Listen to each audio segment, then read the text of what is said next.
Okay, welcome to the next Death Battle reaction, everyone. Ghost Rider versus Lobo. As I mentioned in the last episode, I was quite a fan of Ghost Rider. Truth be told, I haven't really read any of his comics or really seen much of him. Haven't really seen much of him elsewhere. But when I saw the first movie of him, which people seem to have a negative opinion on that, and I honestly don't care. I really enjoyed the character from what I've seen from that. As for Lobo, I barely know much about him. In fact, I don't think I've seen a single thing relating to him. So yeah, let's begin. I was going to apologize in advance. Hang on. I've been trying to clear my throat for a while now, but it just hasn't been working out. Okay, anyway. Let's begin.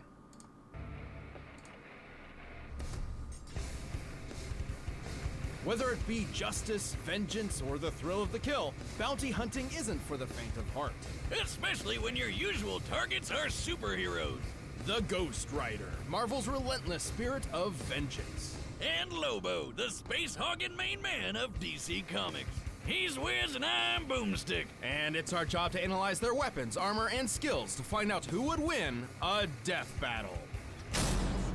Sprite this time. Even at a young age, Johnny Blaze lived life on the edge. Son to the accomplished cyclist Barton Blaze, he was sadly witness to his father's death in a stunt gone wrong. But he got adopted by another stuntman, Crash Simpson. It's no surprise that Johnny became a stunt performer himself until Crash's wife died in a stunt gone wrong. Only now apparently aware that motorcycles can Hates be dangerous, Daredevil. Johnny swore to never perform again. And then Crash got cancer. Damn, even I don't have parent issues this bad. Completely devastated, Johnny refused to let Crash die. Willing to risk it all, he turned to the one person who could fix everything. Everyone's favorite problem solver, Satan! What could go wrong?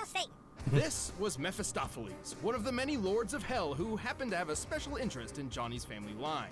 To save Crash's life, he cut a deal with the devil, curing the cancer at the cost of selling his soul.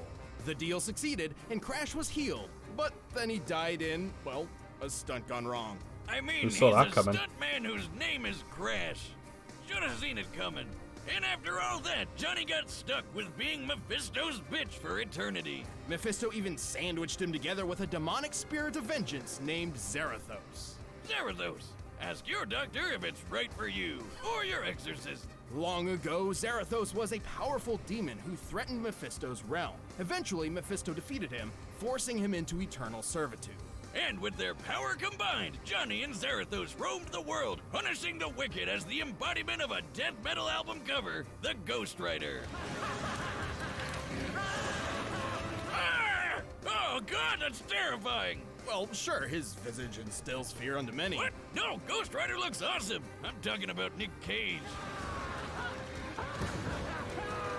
Agreed. Anyway, as the Ghost Rider, he became one of the universe's greatest threats. He has superhuman strength and speed, and his skeletal body can regenerate from practically any amount of damage. And if Blaze's last name wasn't obvious enough, he can shoot fire! Oh, but not just any fire, hellfire. The best kind of fire. The kind that's infused with magic that burns not just your flesh, but bypasses conventional defenses to attack your very soul. He can throw fireballs, raise walls of flame, rain fire from the sky, and even conjure weapons and objects out of thin air, such as a demonic shotgun and an infinite stream of chains. And his badass ride, the Hell Cycle. This baby can look however Johnny wants, but he usually summons it as a panhead chopper. It can respond to Johnny's thoughts, scale walls, and even outrace Thor's hammer Mjolnir. The same hammer that crossed a galaxy and back in a single minute. You know, I lit my chopper on fire once.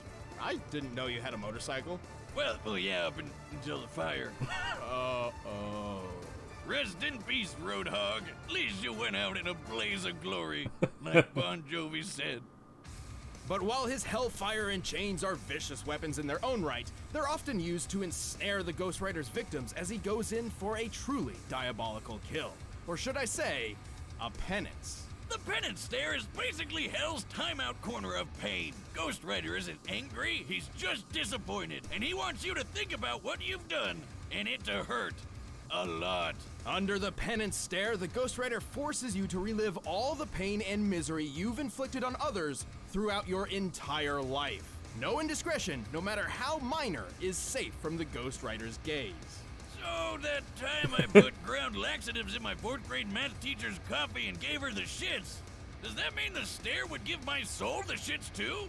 Not literally, but you would experience the anger, humiliation, and the butt cramps. So basically eternal damnation, got it. But should your sins be so numerous and terrible, the penance stare could even obliterate your soul, leaving you an empty husk.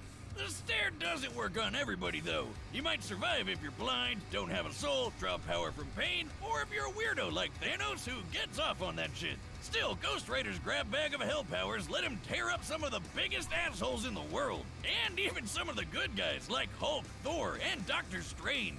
He's quick enough to dodge bullets or even outright catch them in his teeth. He's powerful enough to create massive eruptions, blow up mountains, and even tear down a skyscraper. The average skyscraper weighs over 200,000 tons. That's the same weight as 1,100 blue whales. Or one ex-wife. I'm gonna write that on her next alimony check. And given his hellish heritage, he's rather difficult to kill.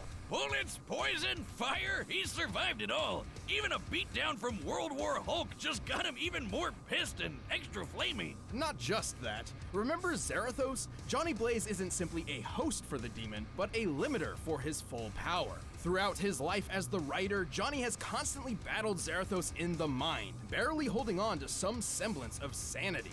Should his will to resist the demon falter, Zarathos can take full control, and all hell breaks loose.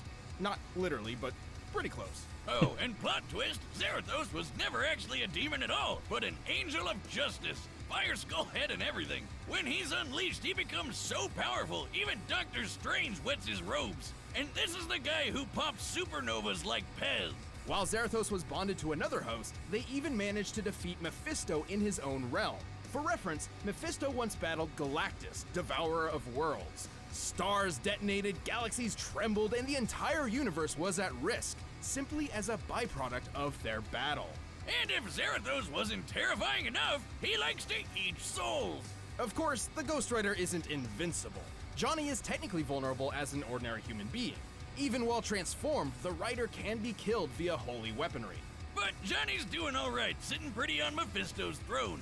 I guess things worked out okay for him, even if he's not too keen on being the devil's bounty hunter. So let this be a warning. Should you ever hear the rumble of a motorcycle in the distance and the glow of an ethereal flame on the horizon, count your sins, because the Ghost Rider is coming.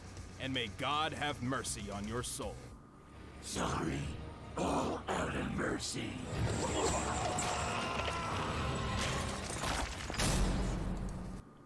Brutal.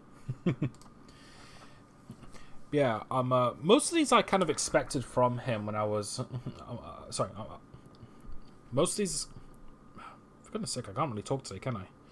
Most of these I kind of expected from him already, except for his ability to outspeed Mjolnir. There is one concern I have, though, however, and I think it's probably going to be a factor in this, and that is, what if the penance stare doesn't work on Lobo? Speaking of which, I know almost next to nothing about him, so let's see what he's about.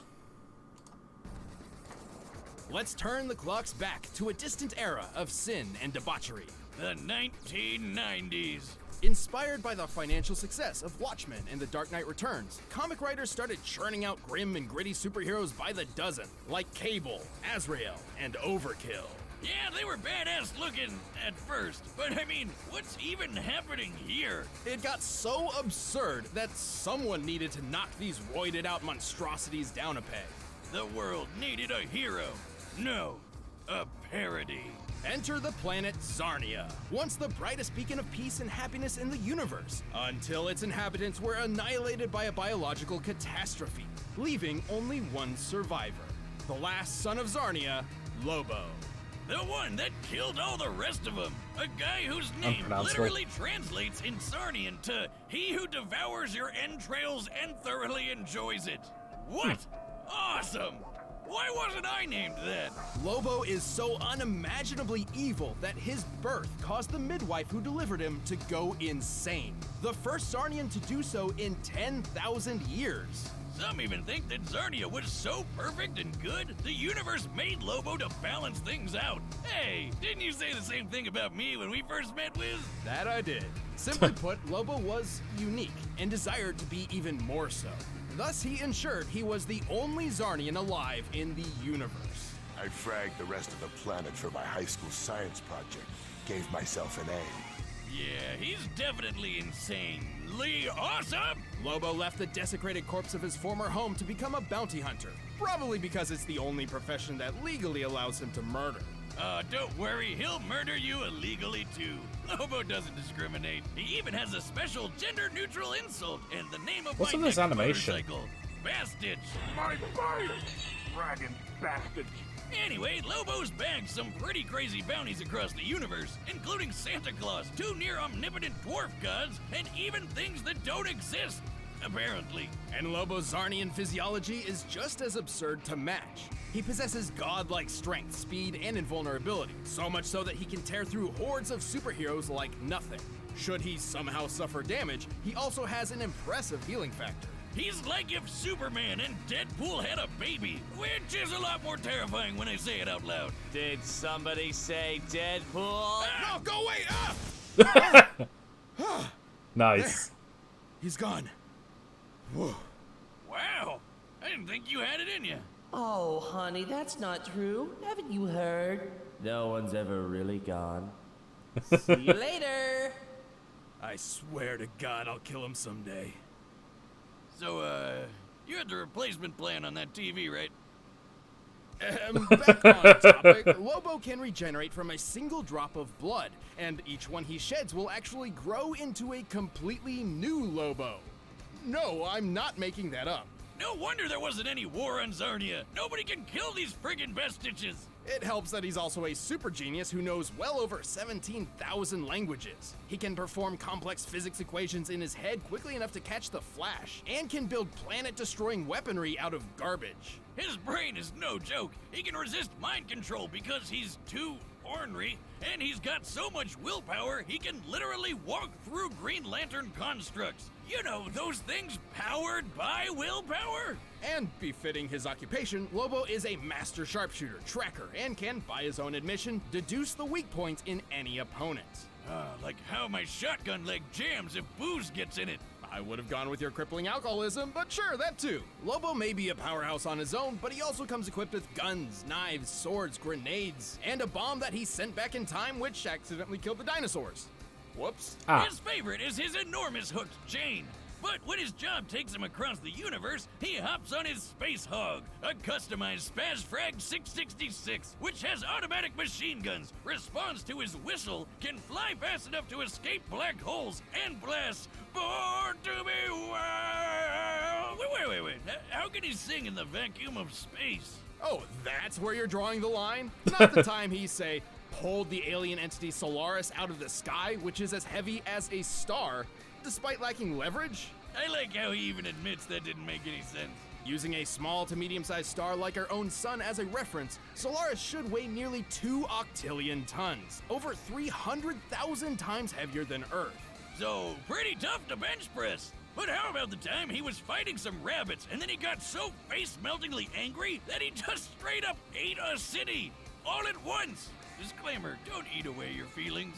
It's not healthy. Drink them away instead. Don't do that. But that is trillions of tons of steel and rubble condensed into a sphere smaller than the palm of his hand.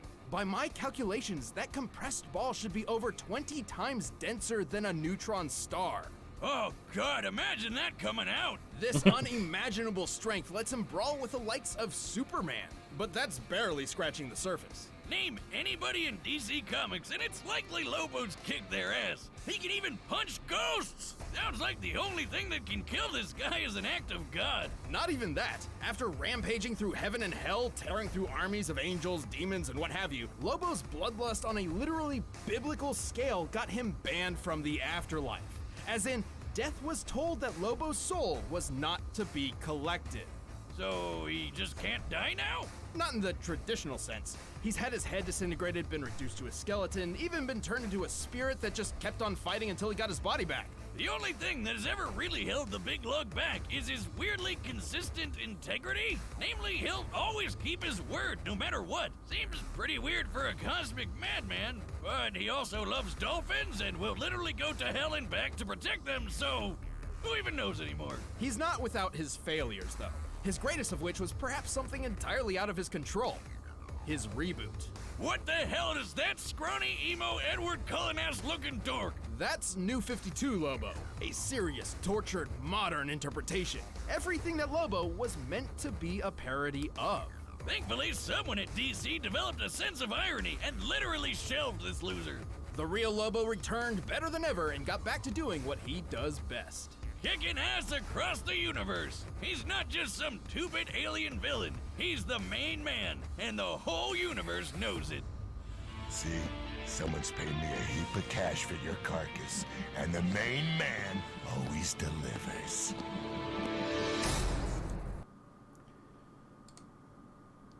The fuck? That has to be one of the more WTF characters I've seen in a while. So because of this, I feel like Lobo's gonna win. There's only... Well, here's the thing. I feel like Ghost Rider could still win if his penance stare works on him. But given that there's a chance for it to not work... hang on a minute. Okay, just making sure. I'm given a chance that... I'm sorry. I'm given the possibility that it can't work on someone who just straight up enjoys it, like Thanos. I think Lobo has this one. I'm still going to be putting all my bets on Ghost Rider, because I like him way more. Alright, anyway, let's get to the fight. It looks like they fixed the screen, too. But right now, it's time for a death battle! Alright, here goes.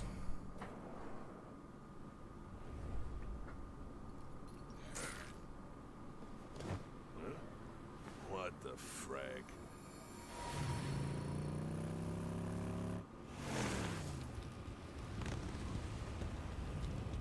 Lobo of Zarnia, your sins are innumerable. I am here to...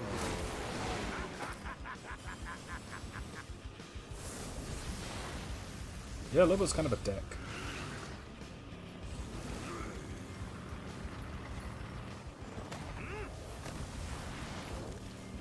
So what's that purple thing he's got? It's my bounty! I'm gonna skull frack ya!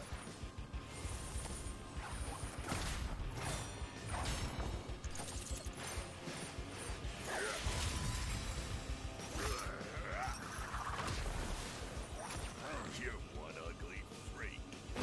Look into my eyes. Your soul will burn in hell. It's not going to work, is it? Is that a fact now?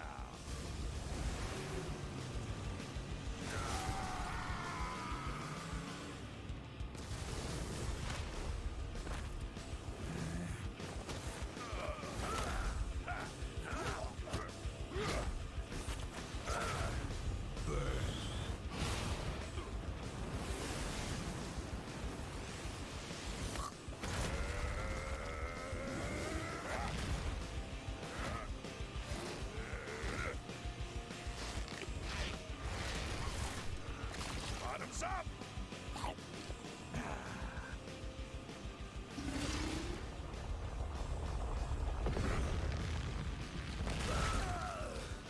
It's done. About time. Not yet, scuzzball! Right, yeah, it makes more than one Lobo.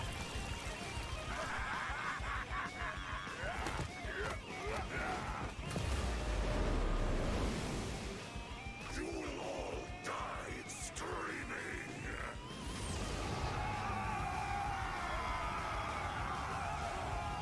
Eat this, you bastards! Come on, Ghost Rider. Oh boy.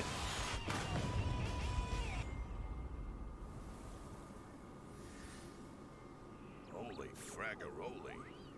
I definitely ain't picking up that bounty now. Lobo of Zarnia, your sins are innumerable. I am here to wreak vengeance upon your soul.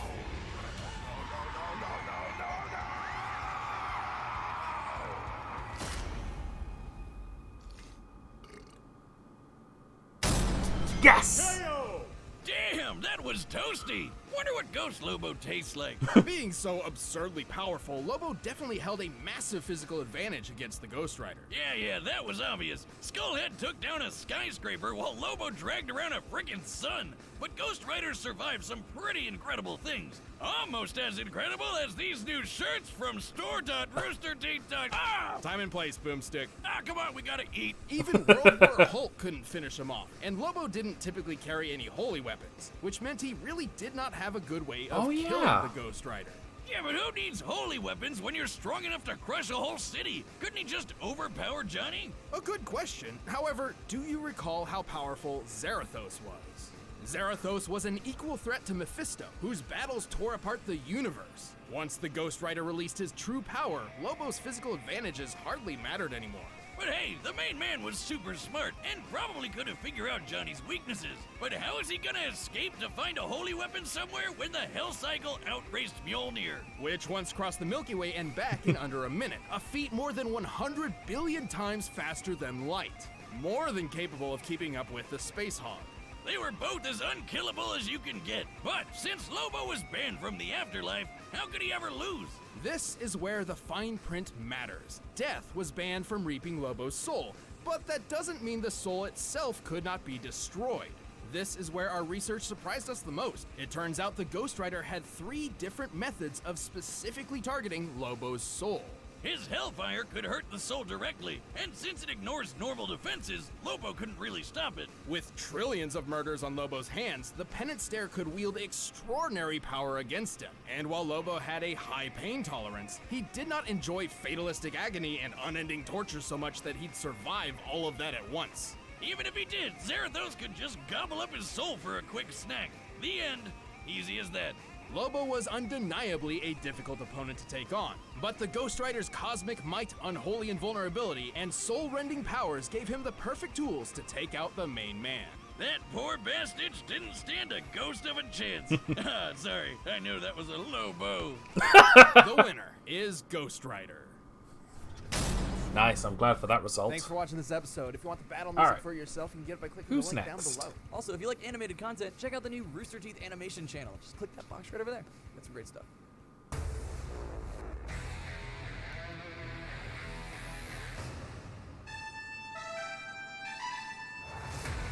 I recognize that. Dragon Sword vs. Mecha Godzilla. Oh, this should be interesting.